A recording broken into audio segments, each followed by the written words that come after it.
The fact that you think LGBTQ plus visibility is about adults talking about their sexual preferences tells me that you're missing the point. Because LGBTQ plus visibility isn't primarily about adults, it's about kids.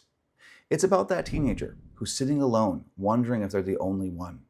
It's about that young person growing up in a family, school, church, or community where they've never seen someone like them represented in a healthy way. Many LGBTQ plus adults know exactly what that feels like. We grew up invisible. We learned to hide. We learned that certain parts of ourselves weren't safe to share. And that invisibility wasn't harmless.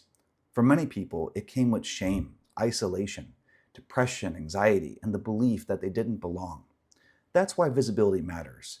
Not because we're trying to convince anyone to be LGBTQ+, not because we're demanding special treatment, but because LGBTQ+ youth already exist, and they deserve to know that they're not alone. They deserve to see adults like them living healthy, connected, meaningful lives. And when people say, "Why do you need to talk about it?" I think they're missing something important.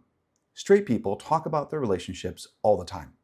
They mention their spouses, they post wedding photos, they celebrate anniversaries, they bring their partners to family gatherings and work events. Nobody calls that shoving it in people's faces. The difference is that heterosexuality is treated as normal and invisible, while LGBTQ plus people are often told that simply being visible is somehow political.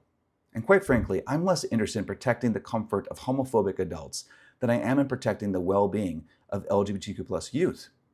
If your biggest concern is occasionally seeing LGBTQ plus people exist openly, that's a much smaller problem than the shame, isolation, and self-hatred that invisibility has created for generations of LGBTQ plus kids. So no, visibility isn't about preferences, it's about belonging. It's about reducing the harm that comes from growing up believing that you are alone. And I think we have a social responsibility to make sure the next generation doesn't carry the same shame and invisibility that so many LGBTQ people have experienced. What do you think? Did LGBTQ plus representation make a difference in your life, or would it have? I'm Dr. Lewis Haynes, licensed clinical psychologist and founder of Relational Health Centered Therapy. Please like and follow if you want to learn more about improving well-being and quality of life by fostering healthy relationships.